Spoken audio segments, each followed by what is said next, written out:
Broadcasting from the business capital of the world, this is the Podcast Business News Network. Yeah, and I love that I've learned, and I hope that the audience has learned this is a trait.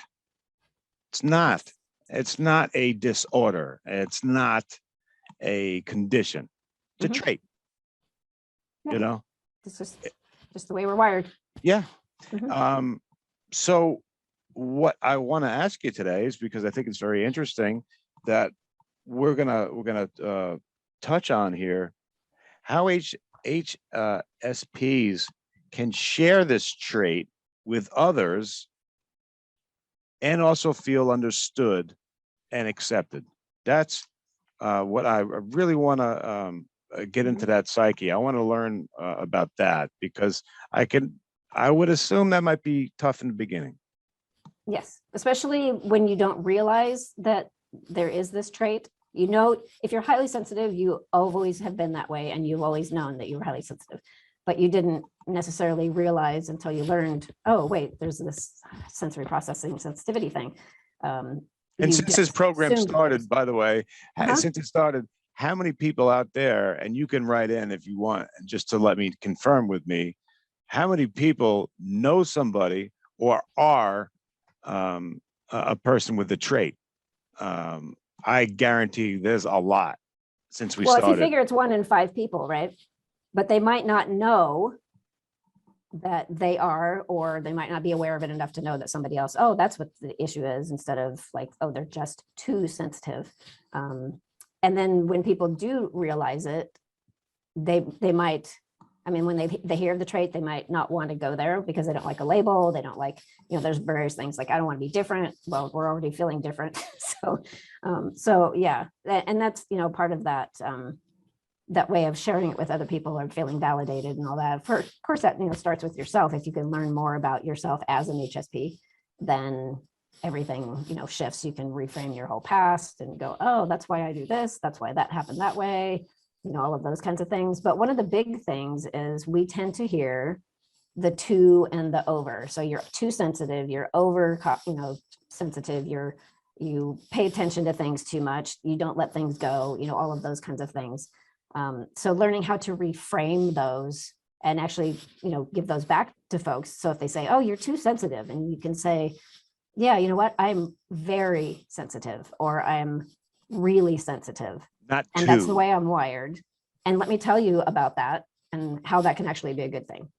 So yeah, trying to get away from just accepting those, like, oh, I'm to this and to that. Because when you hear things over and over and over, they start to make it makes you think there's something wrong with you, but yeah, there you're isn't. like, what? So when you know what, this is just the way I am, but you hear those things, they can still be hurtful, because that's one of the things we tend to be very sensitive to with our feelings and get hurt easily.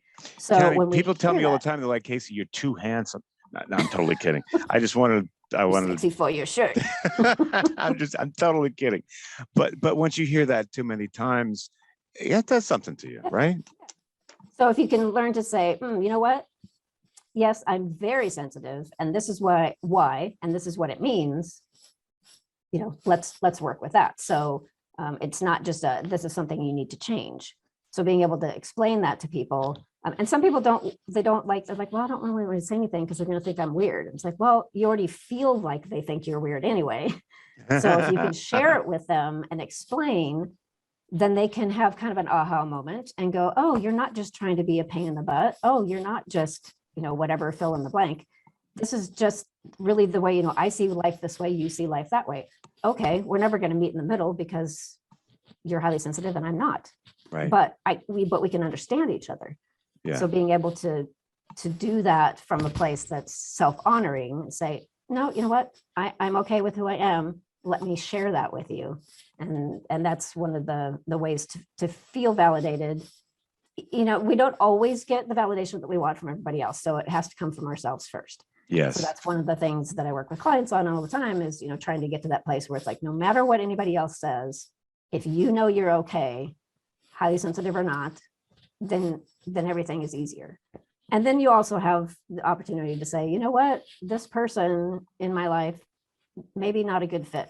at least right now, because I've tried this and I've shared this, and I'm not getting that validation or that acceptance or the support. Sometimes we do have to decide. I mean, everyone does that, right? It's like, Yeah. Person isn't quite resonating. And Gotcha. sometimes we have to just do that so that we aren't just hitting our head on the wall. I don't know. all the time for I that. understand. Now, But my producer is like, he could be doing jumping jacks over there, but he really wants my attention. What's up, man? So, Tammy, I paused the broadcast. I just want to let you know there was a bit of an issue with the recording of the Zoom meeting about the first 5 minutes of the show. I Uh-huh. want to say we may have lost at the 5 minute mark. It seemed where I picked up. So it's up Okay. to you how you want to proceed. Obviously, the audio still sounds good because we still have the audio recording on our end the whole time. Yeah, might we just got be it. So we'll just keep going. It might just be the video. So it's up to you Okay. how you want to. If you That's want to. fine. We have lots of other videos. So. Okay, so yeah, Yeah. we'll kind of piece the two together and we'll do our magic. But yeah, I just wanted to double check that. Okay. Okay. Yeah. Thanks. Yeah. So just continue from the point where we're at then. Fix and post. Mhm. That's the magic term. Fix and Right. post. Fixed in post. Yeah. All right, so Casey, I'll give you a countdown when we're about to go back to live. Because the broadcast is stopped for the moment. Oh, So okay. I'll kind of give you the signal. So when we're why back. don't we come back? So we're off the air right now? Yeah. All right. So why don't we just come back? Tammy, I thought that you explained that very well. Is there anything else you want to go on that topic? Do you want me to ask you anything else on that before we go to questions? Do you want me to say, is there anything else that you want to add while talking about how to that works. share the trait? Sure. Yeah. Okay, and you That give us our final thoughts, and then right from there, I'll go to questions. Perfect. All right.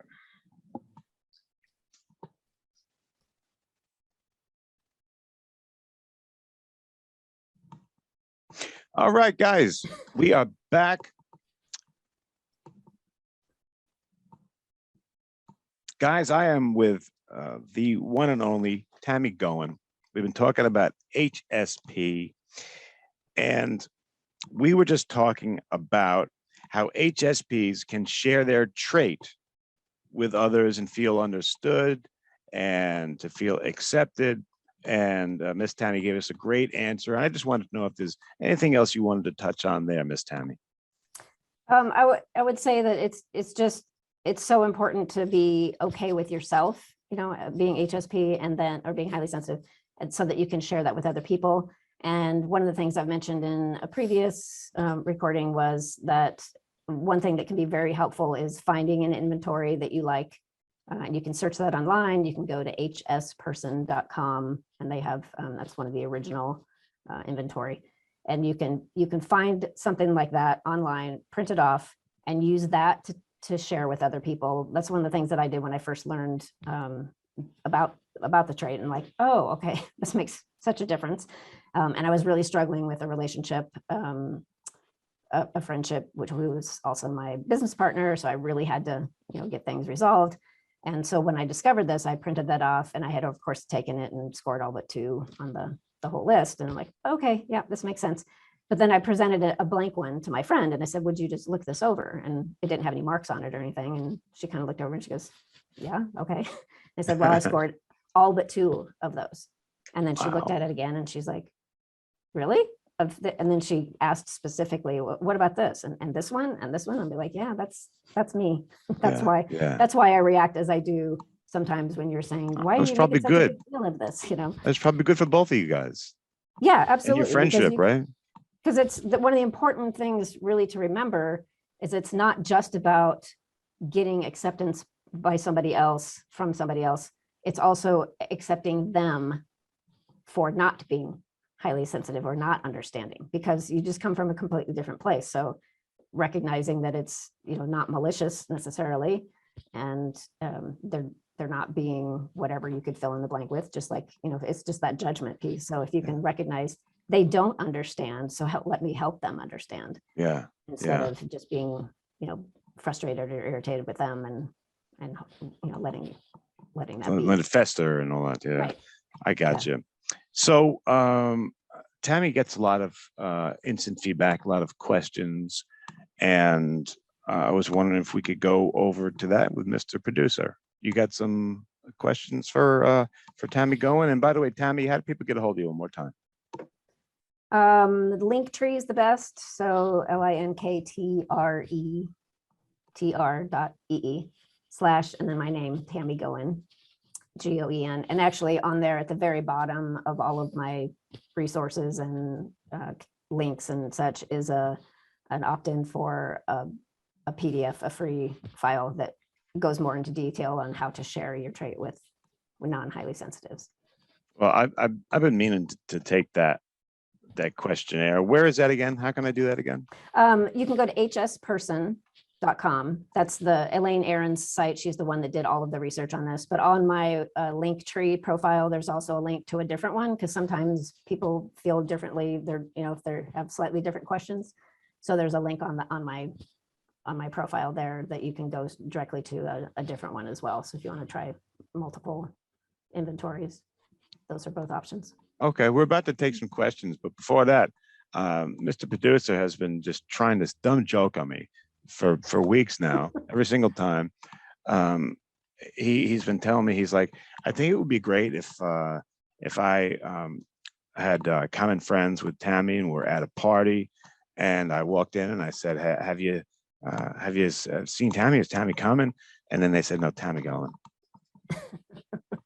Is that the worst? It's so bad. I'm sorry.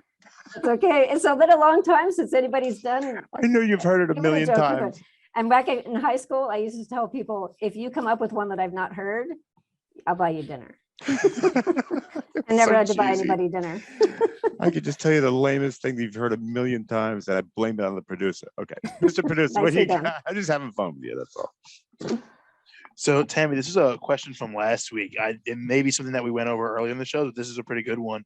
Allison in New York wants to know, when was the highly sensitive trait first discovered? Is it newer, or were people aware of it and there just wasn't a name for it? So the majority of all of the research initially was done in the 90s, and Elaine Aaron did tons of different studies. She's a psychologist and she created a whole variety of studies. And then since then, it's gotten more speed and more people who are doing more research. So up until then, it wasn't identified as anything other than, there is sensory processing disorder, which is very different. I mean, it's similar in terms of processing and sensitivity, but it's definitely, that's a diagnosis, and that's something that was prominent. It's in the manual, diagnostic manual, but high sensitivity, it was just in the 90s. And then it's really, though, I discovered it 11 or 12 years ago, but I would say in the last couple of years, it's become much more prominent and people are actually talking about it. And I actually do run into people occasionally. I'll say, are you familiar with high sensitivity? And they're like, oh yeah, actually I've heard that. They don't necessarily know anything about it or, really have an understanding of what that means. They just have heard the term. So it's still not very widely understood or accepted or even discussed, but that's, started back in the 90s as being identified. But, we've always had probably about 20% of the population that was highly sensitive. Okay, Mr. Producer, what else you got? Let's see, we have Tim in New York wants to know, how should we handle it if someone we know has a highly sensitive trait? Should we treat them differently or try to take some things off their plate? That's a really nice, compassionate question, actually. One of the things that does pop up is when people recognize, oh, I'm highly sensitive, and they don't want that label. They don't want people to know because they don't want to be different. So it's not a matter of, oh, treat them with kid gloves or do something different for them, like they're in their own special little category. It's more just being accepting and supportive of the fact that they're going to do things differently or have different needs. So part of that in terms of, that compassionate side is saying, hey, I know this is probably going to be a struggle for you. Is there anything that will help? I mean, something basic like that. If you've had that discussion and it's known that they're highly sensitive. And then the other would be just to open that door with, just like you would with anybody really, but to say, how is this for you? So if you're struggling with something, say, I probably can't see it the way you do. Can you let me know what this is like for you? And then just go from there to create, to problem solve, whatever, to have that communication with each other. But yeah, not like, oh, we have to treat them, as these little fragile things and can't do the same thing that everybody else can do. You just know that they can easily become overwhelmed, and if they are backing out of things because they're getting overwhelmed and they're like, oh no, I can't go to dinner, sorry, I wanted to but I can't, just being accepting of that and saying, oh okay, and then maybe you can ask, like, oh, are you overwhelmed today, or is there anything I can do, but not like make it a huge production. Gotcha. All right. Ms. Pierce, we got time for one more? We have, let's see. Let's go to Nancy in Washington. Do highly sensitive people sometimes identify with having a photographic memory? I don't know statistics on that. I would say probably about the same percentages as anybody else, because that would be, I believe photographic memories are, that would also be something kind of either genetic or developed. I think people are usually kind of born that way, but I don't think there's necessarily a parallel or a crossover. Although we do tend to pay more attention and notice things more, so we might zero in on something, but we still need, whether it's mnemonics or whatever, little tricks to remember. So it's not that we necessarily have better memories, but we do pay more attention to things. And so we're likely to, say, oh, did you know, what about that thing that was, back in that room or whatever? And people are going to go, what are you talking about? Like, well, that thing that, whatever. So you noticed it. And so you would remember it, but they, other people wouldn't because they didn't notice it to start with. Understood. Understood. All right. What else we got, my man? We have Ariel in North Dakota wants to know, if HSPs are overwhelmed too much, do they experience burnout? That would be a big yes. Burnout, exhaustion, whatever term you want to use. Yeah, we can end up being in a place, if we're not moderating that and there's just too much, then shutting down or getting sick, being not able to be social, to participate in things, especially if people are in a job, in a physical situation with a job, well, either stress related, even if it's not the environment, but also if it's a very overstimulating environment, and you're doing that all day long, you can definitely get really overwhelmed. So it's important to have ways to have like breaks during the day, to have refocus, to do check-ins with yourself, all of that kind of stuff, to try to minimize that and have all of these tools that you'll build to decrease that overwhelm. But once that happens, you can definitely get exhausted, and just feel trampled on, basically, just not able to function. Gotcha. All right. I think we got time for one more, right? Okay. Hey, Caitlin in Phoenix wants to know, will more HSPs be honest with themselves about the trait if more resources are available? I think that makes sense. Honest with themselves. I think the more that it's accepted and there's the more support in the small circle, the more likely that people are going to acknowledge and even embrace the trait. But it definitely does help and there are a lot of resources. And if you go on to my Linktree profile, and if you click on the link for the inventory, even if you don't necessarily want to take it, that'll take you to a site that has all kinds of resources. But these days there are a lot, so you can just Google it or whatever, high sensitivity, and a bunch of resources will pop up. So it is definitely, better. There's much more out there. But I think it in terms of accepting it, acknowledging the trait, it has probably more to do with personal support, and having that understanding enough so that you can develop the self-honoring piece of it, and recognizing that it is just a trait. It's just the way you're wired, and it's not something that is bad or that needs to change. It's just a matter of developing those tools, and like we talked about today, how to share that with people. And then it's much easier to accept that.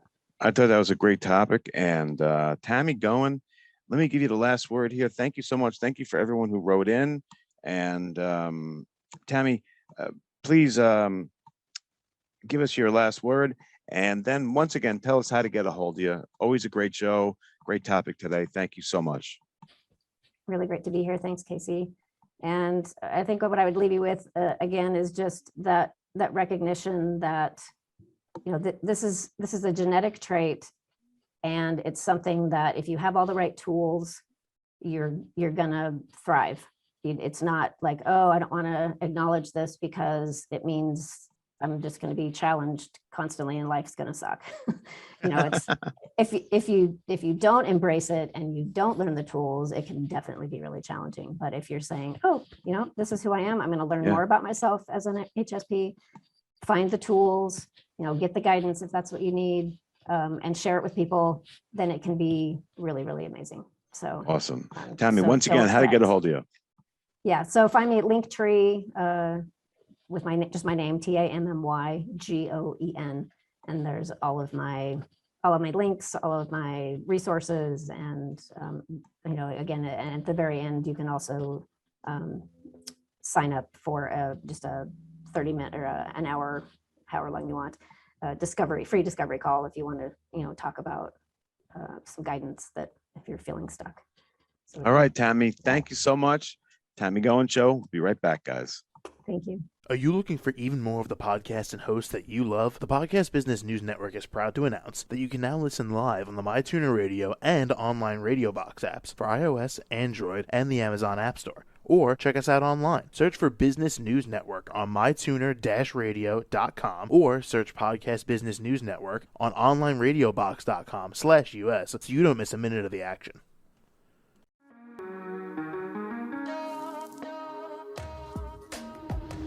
Broadcasting from the business capital of the world, this is the Podcast Business News Network.